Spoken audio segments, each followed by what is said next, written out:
Stephen, thank you so much for giving me some of your time today. How are you doing? Doing good. It is 85 degrees here in South Carolina. Beautiful day and enjoying every bit of it. But I appreciate you having me on. Wow, thank you.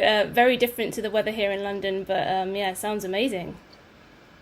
It is. It is. I know, right? I should be outside right now playing, but of course everything's locked down, so we got to stay inside. Yeah, so how is that? I know. How is that going for you? Obviously, you teach karate, you have a school. How does that work with lockdown? It was pretty rough. It was kind of scary, to be honest with you. We just moved into a 20,000 square foot facility, so it was just bad timing. We had that new facility to pay for, and nobody come into classes. So we gotta be pretty innovative. We started doing online classes, and parents and kids were definitely happy about that. So they were able to see us and get their karate classes in at home. But we did that for 2 months, and 2 weeks ago, martial arts schools was kind of in a gray area. Like it wasn't under the gym, so we went to the governor's office and they gave us the permission to open up. But as long as we kept the social distancing, we have a 20,000 square foot facility, so we're allowed 110 people in there, but making sure that we're following all the guidelines and we're doing that. We're still offering our online classes for kids with or parents with underlying health issues or don't feel comfortable coming in. So to be honest with you, I'm working more than ever. That's great. That's great news. And what are things like in your area at the moment in terms of lockdown? What can you do and what you can't do? Because I know there are some places that are easing it a lot more than others. Yeah, South Carolina is kind of opening up slowly but surely. Like a lot of restaurants are opening up, but having their outside open, not their inside um, tables. So I mean, it's getting back to normal slowly but surely. But you still got to be careful. Yeah, definitely. And last time I spoke to you was at UFC 244. You got the win over Vicente Luque. It was a historic night. It was a great fight for you. And we had the BMF title, we had Trump in attendance, we had The Rock in attendance. So it was a pretty historic night. What do you think when you reflect back on that night? Amazing. I mean, anytime that I try to make it on that Madison Square Garden card every year. I think I've missed it one time, but it's just an epic venue.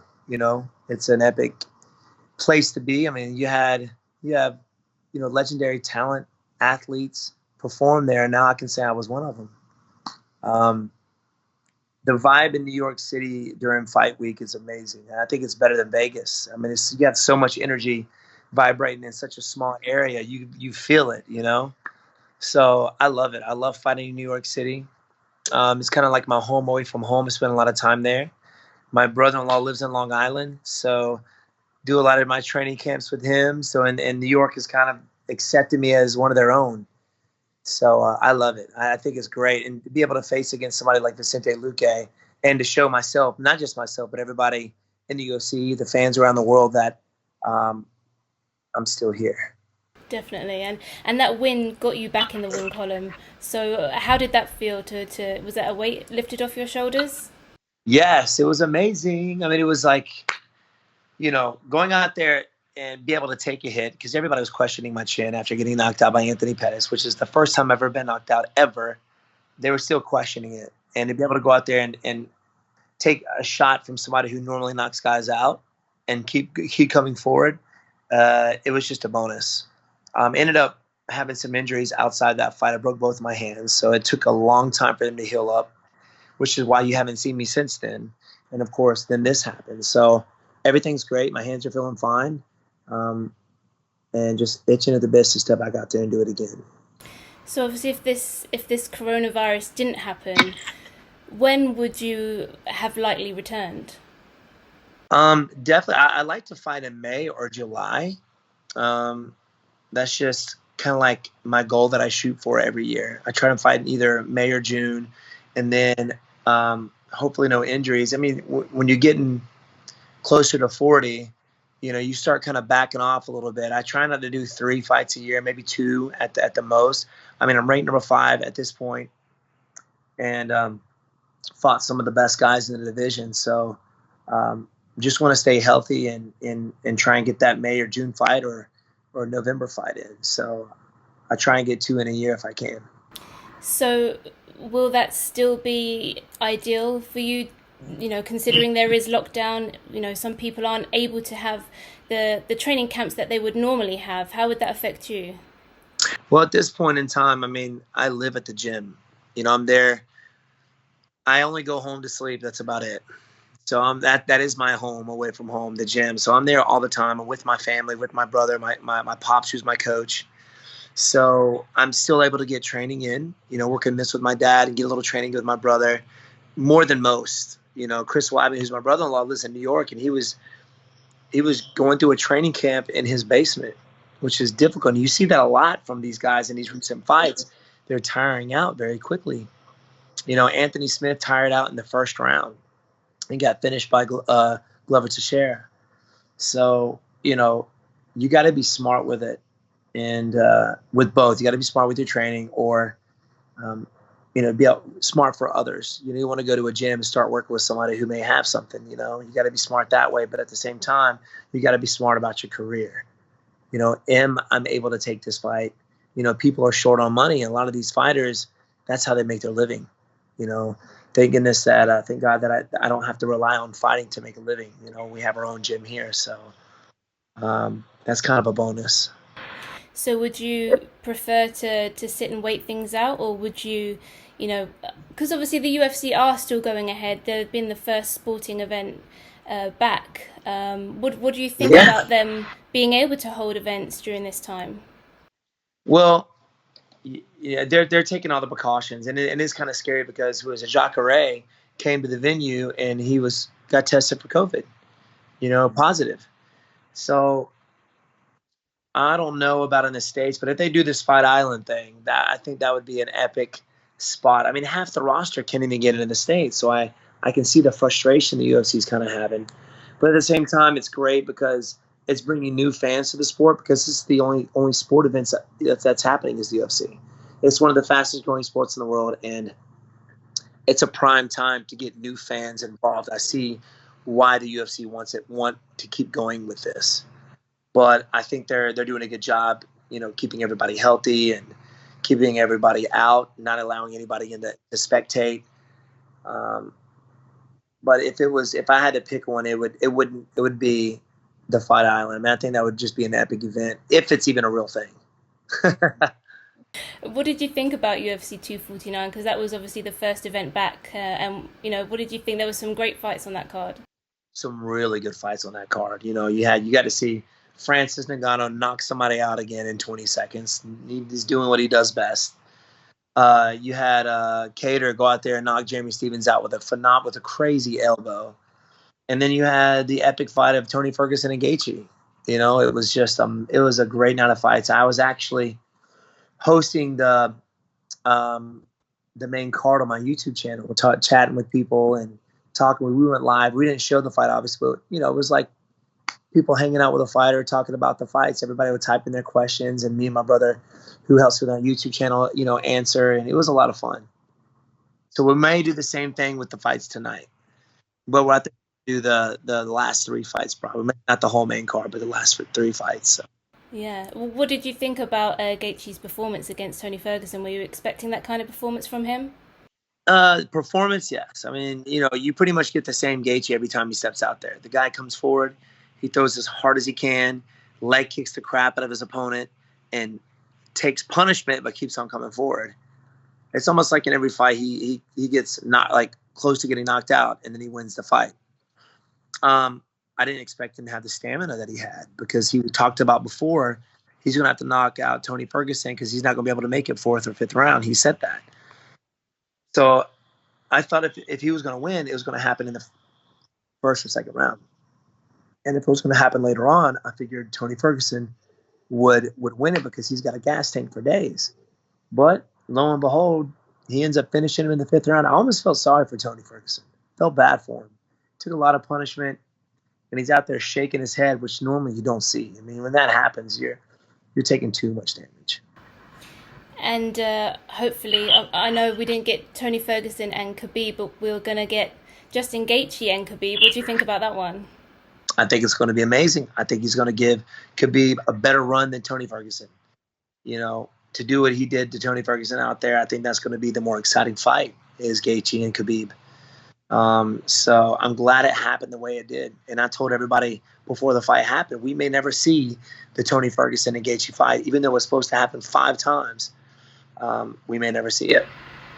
Do you think Gaethje can be the one to give Khabib his first loss? I don't know. I mean, anybody has a puncher's chance, but I think Khabib's wrestling, I think it's at a higher level. I mean, I know that Gaethje's got phenomenal wrestling, but Khabib level, I don't know. I'm not going to pick a fight, but I have a hard time saying that, Gaethje is going to win it.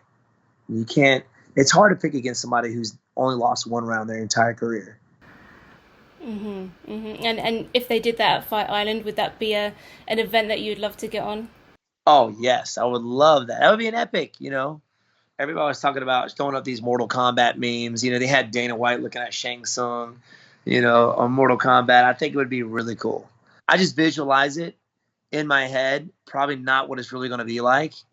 Like on a beach somewhere with an octagon, and then you go to another fight. A fight's over the. You have an octagon over the water. One's more inland. That'd be sick. It would, and that's my imagination going crazy yeah, right now. I mean, it would be something. It really would, and John Jones and Francis Ngannou. That could be another epic fight. They've obviously been going back and forth a lot. Have you caught any of their conversations? I have. I've seen that on social media. I don't know if Jones wants that smoke. I don't know. I mean, especially the Jones that we've seen recently. It's not the same Jones we're used to seeing. Either that or just the fighters have gotten better, which could be a possibility.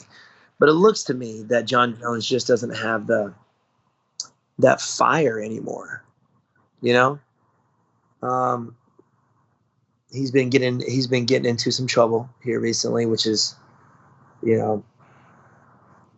not cool. But it's John Jones, and you're kind of used to seeing that. I feel bad for the guy. Like, he needs somebody to slap him around and tell him, let him know what he's doing is wrong. But,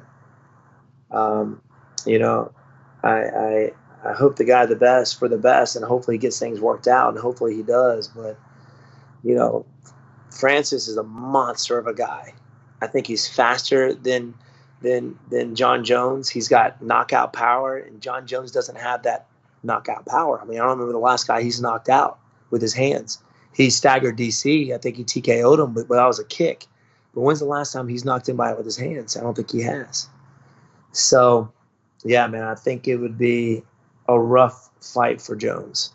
Do you think they would put that on, or do you think they'd be like... Maybe. I think that could be a possibility. Fans get behind it. Yeah.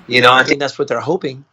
That's why they're going back and forth on social media. They do that on purpose. They do that to see what the fans bring, see if that's something they want. But I think Francis is a very smart guy. I think he's learned a lot since the last time he fought Stipe. So he's worked on his takedown defense. He's worked on his wrestling a ton, and his striking is just amazing. So, and with a big guy like that, and the power behind his hands, I mean, who stands a chance against that? Scary guy, very scary. I think my next fight should be Francis Ngannou. I'm kidding. Yeah, before anything starts going with that one. Yeah, right. But I mean, what is next for you? I mean, what would make sense? At this point, oh man, I don't know. I mean, I'm ranked number 5. I don't think anybody wants to see me and Tyron fight again. So, you got the BMF, who I fought and beat already, which would be cool to face him again, because he's higher ranked than I am at this point. Leon Edwards, who's evolving, and I think a lot of people are underestimating him. He's very good. He should be fighting for the title. I don't care what anybody says. He should be fighting for the title. And then you have Colby Covington, who I would love to piece up as well. So any one of these guys, I'll do what I have to do to get to that next title. I'm not giving up on it. So that's kind of who I have my eye on at this point. Stylistically, who would be your perfect matchup out of those Perfect guys? matchup. I mean, I'm always looking for the hardest opponent, and that's just me being a martial artist. I don't fight for the money. That's just a bonus. I would fight for free, to be honest with you. So I think Leon Edwards is the better, well-rounded fighter. Colby Covington's got the wrestling. His striking's not all that good. I think Leon Edwards' striking is way better. And you see from Leon Edwards' fights in the past, he fought Vicente Luque. He was taking him down. He did the same thing to RDA, was using his wrestling to control RDA. So he's getting good everywhere, and those are very difficult guys to prepare for because you don't know where the fight's going to go. And he was matched up originally with Tyron Woodley, and then Tyron Woodley now is going to be facing Gilbert Burns. What do you think of that change of opponent? I think that plays more into, I think it's a better fight for Tyron for sure. Both fairly sizable in height. Both grapplers, high-level grapplers. I think Tyron's got the better striking. I think he's got the heavier hands. I think Tyron's going to go out there and piece him up because the guy is remotivated. And I saw him during his last camp, and I actually chatted with him. We did an Instagram Live together, and the guy is motivated. So that's a guy I would not want to stand up against, in this next up-and-coming fights. But Burns is on a good fight winning streak. He just knocked out Damian Maia, so he's got confidence for days. One of his sparring main buddies and sparring partners is Vicente Luque. So he's got good training as well. So I think it's going to be an exciting fight. So if you were to get the Leon Edwards fight, if that was a fight that you put forward and it was good to go, how do you think that would go down? Well, I think he would definitely use his wrestling in the fight, so I got to prepare for that. Most of the guys that I fight look for that later on in the rounds. But most of all, he's got very high-level Muay Thai, so I would have to prepare for that. I think the goal would be to keep the fight standing and keep it there. I think everybody who faces me knows where I'm going to keep the fight. But I'm evolving and getting better with my wrestling every day. So you may see some takedowns, from Wonderboy. I think it's been a while since anybody's seen a takedown from me. So. And have you, obviously you've been away for quite a while now, but is there anything that you've been using this time to work on or to improve on? Don't have the partners for the wrestling and jiu-jitsu, so just getting back to some old school kickboxing, things that I've kind of lost in the MMA world. I want to get back to a lot of different kicks, a lot of different movement drills that I've been working on that I used to do in my kickboxing days, and to keep my movement going, because my movement is what makes me me, what makes me the fighter that I am. And having 6 knee surgeries can slow you down a little bit. So the physical therapy, my strength and conditioning, keeping the same size but getting stronger is going to play a big part in my up and coming fights. I'm a small welterweight. Most of the guys that I fight are monsters. I mean, look at Tyron Woodley. He's just jacked. He's really strong. So I got to prepare for guys like that. Yeah. Well, we look forward to seeing you back in the octagon again. Thank you very much. I appreciate it. Thanks.